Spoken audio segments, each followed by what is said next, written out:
En manchette, inauguration de la bibliothèque du secteur Arvida et Cynthia Tardif, candidate à l'investiture péquiste dans Lac-Saint-Jean.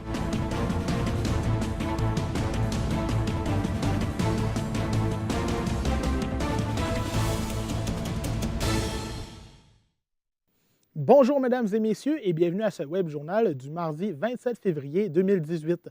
Un automobiliste a été blessé ce matin après avoir fait des tonneaux au kilomètre 140 en direction sud dans la réserve faunique des Laurentides. L'incident se serait produit vers 8h10. On ne connaît toujours pas la gravité des blessures de l'automobiliste qui a été conduit au centre hospitalier de Québec. Un camion a également fait une sortie de route à 8h30 au kilomètre 146, toujours en direction sud. Heureusement, personne n'a été blessé. Le remorquage a néanmoins causé des entraves à la circulation. Une chaussée glacée serait la cause de ces deux incidents. Pour la troisième fois en un mois, les policiers de la sécurité publique de Saguenay ont dû intervenir pour une alerte à la bombe à la Banque nationale de Jonquière cet avant-midi. Encore une fois, l'alerte était non fondée. Les corps policiers, les ambulanciers ainsi que les pompiers ont établi un périmètre de sécurité à proximité de l'établissement situé sur la rue Saint-Hubert. Après avoir été évacués, les employés de la banque ont pu réintégrer leur milieu de travail.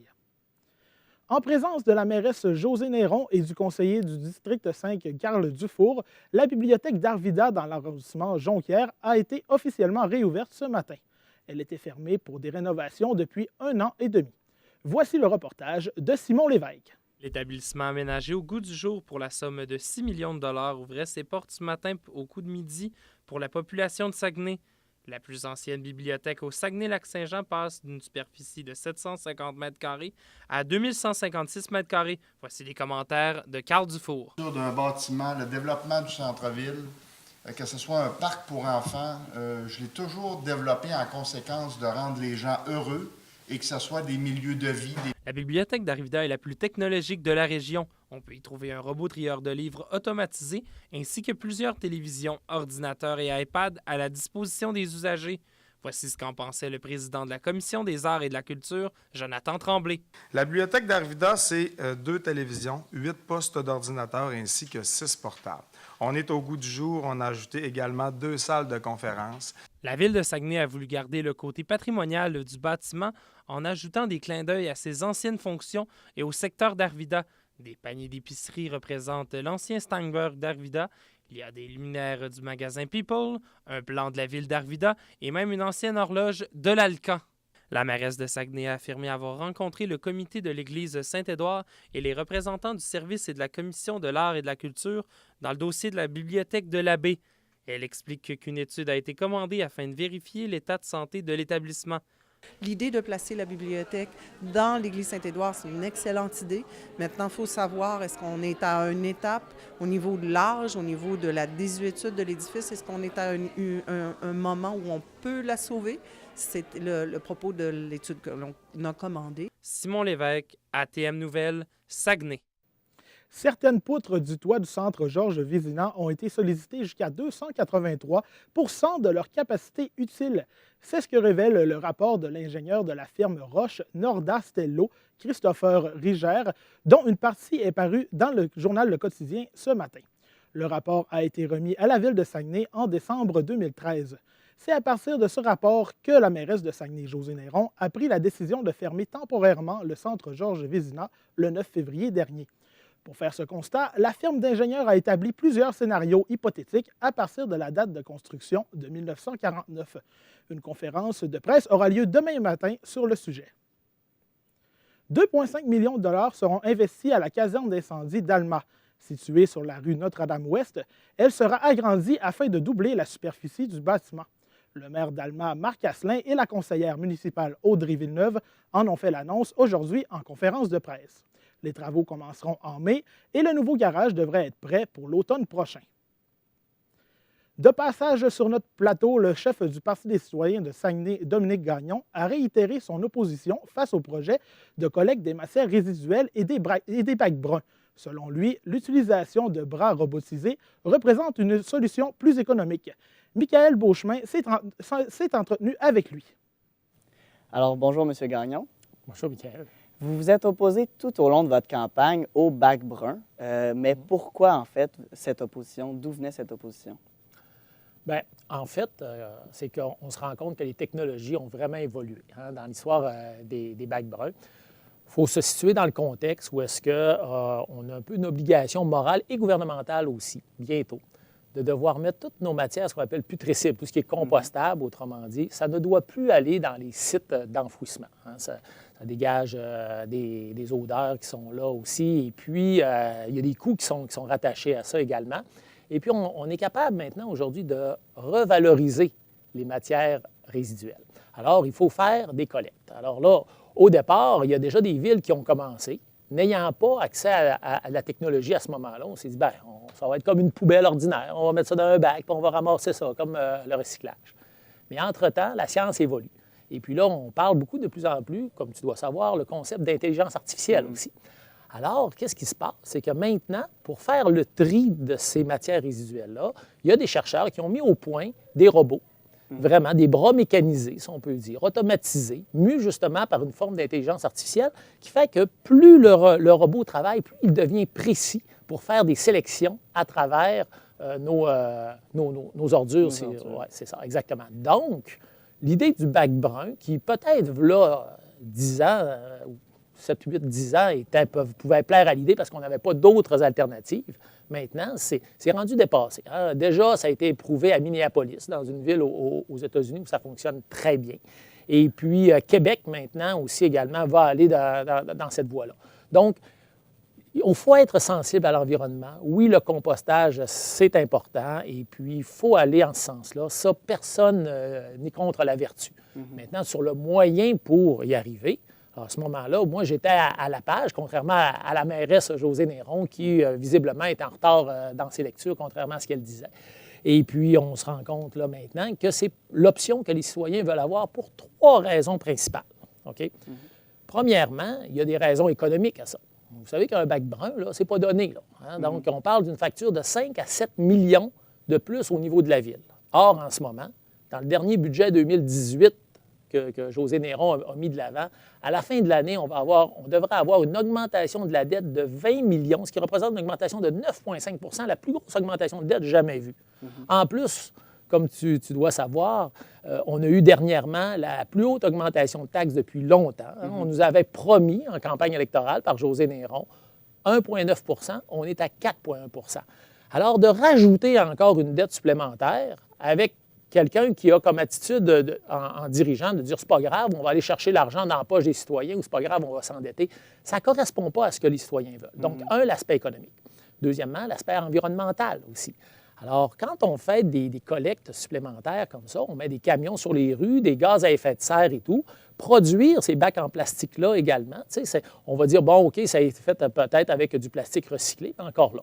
Donc, il y a toute une notion à ce moment-là au niveau de l'environnement qu'on trouve que ce n'est pas vraiment ce qu'il y a de plus écologique en ce moment, l'idée des bacs bruns.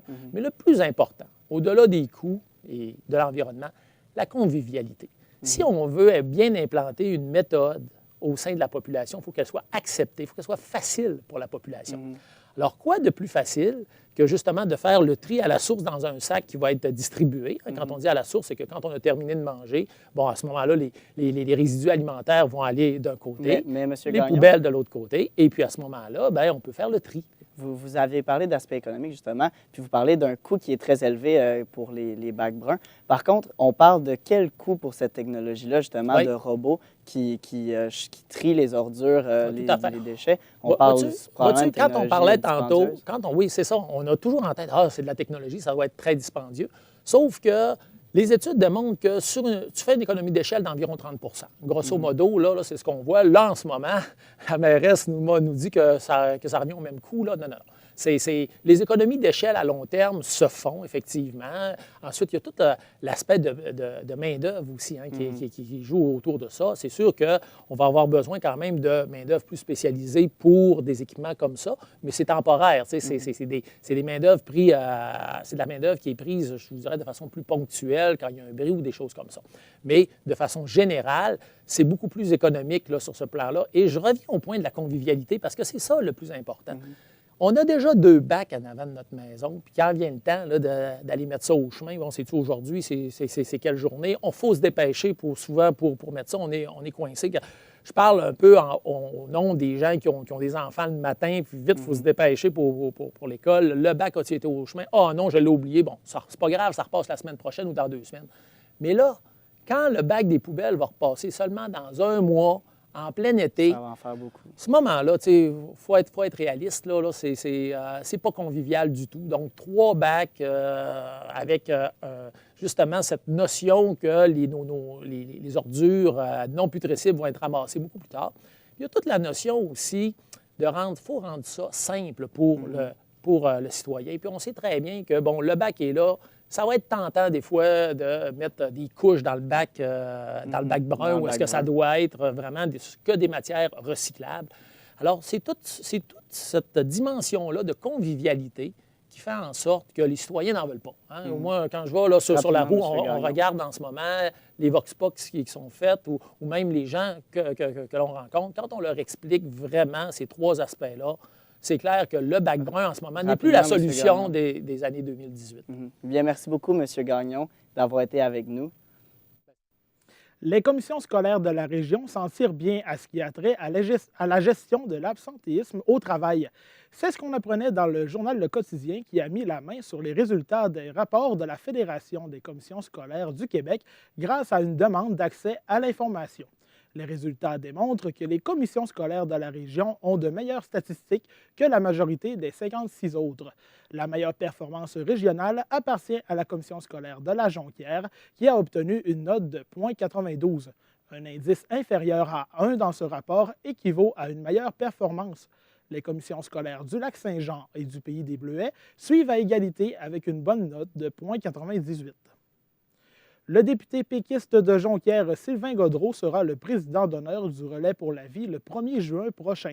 Cette collecte de fonds organisée par la Société canadienne du cancer aura lieu en simultané dans 90 villes du Québec. L'événement de Saguenay sera l'un des plus grands de la province.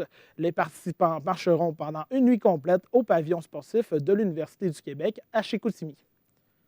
Le support aux entrepreneurs locaux, le développement durable et la qualité des services publics sont parmi les priorités de la nouvelle candidate à l'investiture du Parti québécois dans le Lac-Saint-Jean, Cynthia Tardif. Elle a officialisé sa participation à l'investiture ce matin à Alma. Après une quinzaine d'années à graviter dans le monde de la politique québécoise, elle souhaite maintenant être en première ligne pour défendre les intérêts des citoyens. Juliette Lefebvre, pourquoi Mme Tardif s'est lancée dans cette course à l'investiture? Il faut savoir, Emmanuel, que Cynthia Tardif a déjà participé à plusieurs campagnes électorales en étant dans l'ombre. Elle a notamment travaillé pour son conjoint Sébastien Gagnon lorsqu'il était au Bloc québécois. Et c'est aussi elle qui dirigeait le bureau de comté d'Alexandre Cloutier jusqu'à tout récemment. Alexandre Cloutier qui a annoncé il y a quelques semaines qu'il n'allait pas se présenter aux prochaines élections dans la circonscription de Lac-Saint-Jean. Madame Tardif y a vu l'occasion de poursuivre son parcours dans le monde politique en étant cette fois à l'avant-plan plutôt qu'en coulisses. On l'écoute là-dessus. On s'est ouvert la fenêtre en janvier dernier, puis je me suis mis à y penser plus précisément. Puis je me suis dit, bon, bien, j'ai l'expérience, j'ai le bagage, je connais les gens, puis je pense que je suis rendue à l'étape de porter les dossiers moi-même. Et comment compte-t-elle remporter cette course à l'investiture? Elle mise beaucoup sur le rayonnement régional pour l'emporter. Ça fait partie du programme du PQ et Mme Tardif a promis qu'elle allait y porter une attention particulière. Je vous laisse l'entendre. La décentralisation va se refaire. Au niveau du Parti québécois, il y a plein de mesures pour mettre les régions au centre des décisions. Donc, c'est dans ce sens-là qu'on va travailler. Outre la décentralisation dont elle parle, la candidate veut encourager l'achat local et le support aux entrepreneurs. Elle a d'ailleurs tenu sa conférence dans les locaux de l'entreprise Miel du Ruisseau, un fleuron entrepreneurial de la région. Puis un autre enjeu qui touche le rayonnement régional, c'est évidemment le manque de relève ici au Saguenay-Lac-Saint-Jean. Cynthia Tardif a promis qu'elle allait s'attarder à cette problématique durant sa campagne. Et quels services aux citoyens veut-elle améliorer? Elle a ciblé l'accès aux médecins de famille et également aux garderies, mais de manière plus générale, elle souhaite que la circonscription de Lac-Saint-Jean soit un lieu où il fait bon vivre. Et quand aura lieu exactement la date de l'investiture? L'investiture n'a pas encore été planifiée, donc ce sera un dossier à suivre au cours des prochaines semaines. Tout ce qu'on sait, c'est qu'il y a pour l'instant 3 candidats à cette investiture péquiste dans Lac-Saint-Jean. C'est Marc Maltais, William Fradette et bien évidemment Cynthia Tardif. Merci beaucoup, Juliette. Ça m'a fait plaisir. Le Cégep de Jonquière sera un point d'arrêt le 14 juin prochain pour la 10e édition du Grand Défi Pierre Lavoie. Au total, c'est 1800 personnes qui séjourneront dans le bâtiment collégial de la rue Saint-Hubert le temps d'une nuit. En plus d'offrir ses équipements et ses infrastructures aux 215 équipes de cyclistes, l'organisation du Cégep de Jonquière s'impliquera dans l'animation du site de passage de ce grand marathon cycliste. C'est le comité des saines habitudes de vie créé par l'initiative d'employés du Cégep qui s'impliquera pour l'accueil des participants. La population sera également invitée afin d'encourager les cyclistes afin qu'ils continuent leur périple vers le lac Saint-Jean.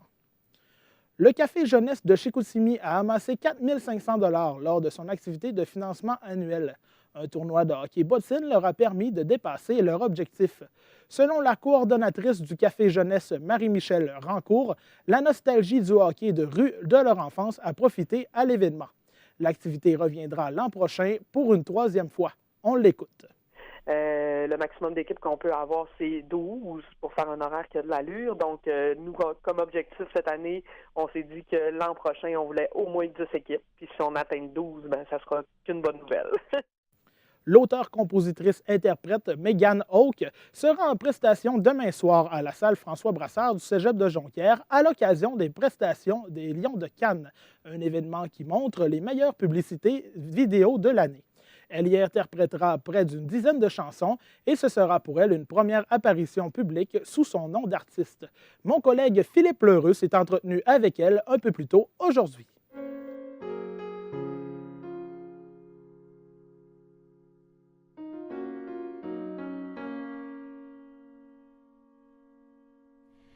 Jealous of the rain that falls upon your skin. Oh, it's closer than my hands have been. Oh, I'm jealous of the rain. Megan Hawke, bonjour. Bonjour. Merci d'être là. Ça fait plaisir. Alors, premièrement, comment est-ce qu'on se sent à l'approche d'une prestation musicale au Lion de Cannes, qui est un événement pour récompenser le meilleur de la publicité? J'ai vraiment hâte de performer au Lion de Cannes, au Cégep de Jonquière. Ça va me permettre d'avoir une nouvelle approche parce que c'est la première fois que je vais voir mes auditeurs. Donc, même si c'est des gens que je connais, reste que toujours chanter devant des gens, c'est toujours très, très, très apprécié. Alors, c'est la première fois que vous avez participé à un événement du genre, vraiment une prestation publique. En tant que Megan Hawke, oui, c'est la première fois. Parce qu'avant, vous avez déjà participé, vous avez déjà chanté devant du public? Oui, j'ai déjà chanté à la Place des Arts, entre autres, ou dans des mariages, dans des concours. J'ai eu des cours de chant pendant 10 ans, donc ça m'a permis d'aller un peu partout au Québec avec des petits spectacles ici et là. Donc, première fois comme Megan Hawke. Exactement. Et la préparation en vue de demain, comment ça se passe? Est-ce qu'il y a quelque chose de spécial? Eh bien, moi, je m'en vais à mon piano et je vais vraiment aller chercher les chansons que je me sens à l'aise à chanter. Et je vais aller chercher aussi des chansons différentes, donc c'est-à-dire du francophone, de l'anglophone, des interprétations et des compositions aussi. Et combien est-ce qu'il va y avoir de chansons demain durant le spectacle? Je crois qu'il va y en avoir plus ou moins une dizaine environ. OK. Est-ce qu'on peut avoir une primeur sur certaines chansons qui vont être interprétées? Une primeur? Je vous dirais que je vais interpréter une de mes compositions qu'on va voir sur YouTube la semaine prochaine qui s'appelle Runaway. Donc, ma première compo qui va être dévoilée au public. Donc, il va y avoir un aperçu demain soir. Et puis, on parlait d'anglo, de franco. Pour ceux qui connaissent peut-être un peu moins ton style, c'est quel genre de musique? Mon style de musique, en fait, je vais chanter plusieurs ballades. Alors, des chansons que je peux m'accompagner facilement au piano. Sinon, ça dépend du temps, comment je me sens ces temps-ci. Je suis vraiment dans le blues, je dirais. Donc, j'aime ça aller chercher différentes tonalités dans ma voix. Donc, oui, je trippe un peu là-dessus ces temps-ci. Sinon, ça dépend. Donc, des ballades, des fois, j'allais un peu plus dans le rock. Donc, je vais vous surprendre, en fait, tu vas voir. Et puis, les inspirations, donc, c'est avec l'humeur, le temps. Est-ce qu'il y a des inspirations particulières? Bien, dans le son, on parle aux côtés du Québec. Tout ce qui est Mattelebowski, Charlotte Cardin, je les adore. Sinon, j'ai une préférence, je vous dirais, pour la voix des hommes. Je trouve que les garçons ont vraiment un beau timbre de voix que, malheureusement, les filles, on n'a pas. Donc, j'ai beaucoup j'ai beaucoup, de personnes que j'admire du côté des hommes. Sinon, mes admirations un peu plus à l'international, si on veut. J'aime bien tout ce qui est underground. Est-ce qu'il y a des artistes en particulier qui eh viennent bien, en tête? c'est plus des groupes. OK. Franklin Electric, entre autres, que j'aime beaucoup. Matt Corby, qui est un chanteur excellent. Donc, ça divague un peu. Alors, première fois comme Megan Oak, mais ça fait longtemps donc, que vous chantez. Comment est-ce que tout ça a commencé? Megan Oak, ça a commencé cet été, l'été 2017. J'avais en tête quelque chose d'extrêmement précis. Je voulais montrer ma musique aux auditeurs et je voulais aller chercher le professionnalisme. Donc, je voulais que ça soit intéressant autant visuellement que pour à l'écoute. Donc, je suis allée chercher une grosse équipe. Donc, en tout, il y a environ une quinzaine de personnes qui ont travaillé avec moi sur ce projet-là. Donc, je ne suis pas du tout seule. Et je veux montrer à quel point, quand on a quelque chose en tête et qu'on n'a pas nécessairement tous les atouts, on peut aller les chercher nous-mêmes quand on veut vraiment. Donc, quand on veut vraiment quelque chose, on peut tout le temps. Et puis, les vidéos, ça donne un résultat incroyable. Il y en a déjà plusieurs qui ont été publiées sur YouTube, Facebook.